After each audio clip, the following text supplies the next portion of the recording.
พายุลมฝนใหม่แล้วพี่น้องเอ้ยกำลังมาแรงเลยพายุ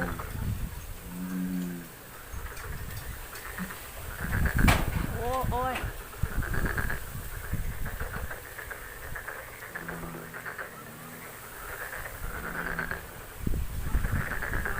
ลมแรงมากเลยค่ะมาแล้วดูต้นไผ่นะฟาดหลังคาบ้านตึ้มเลย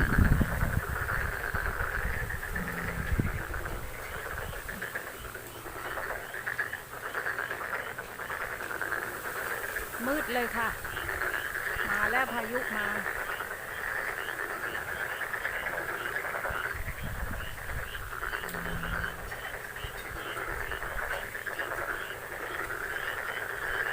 ฝนโปรยปลายลงมาแล้ว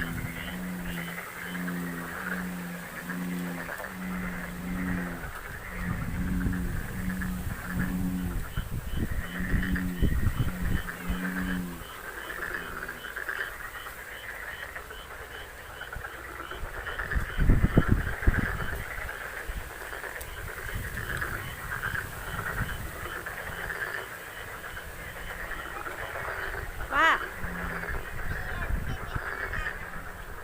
ราคารั่วเหรอไอ้บูมมันดึงไปจะหมดอยู่แล้วมันดึงไปแกะทำอะไรนู่นนั่นนี่เดี๋ยวไปเอาให้ยังไม่ได้ใช้เลยซื้อมาไปอุดรั่วหรือว่าอะไรมันต้องไปปีนบนหลังคานะ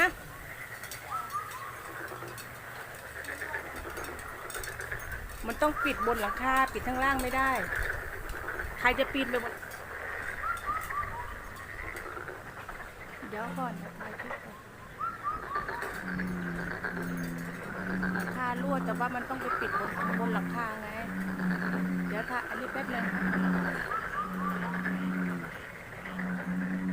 มืดเลยก้อนใหญ่เลยฟ้ามืด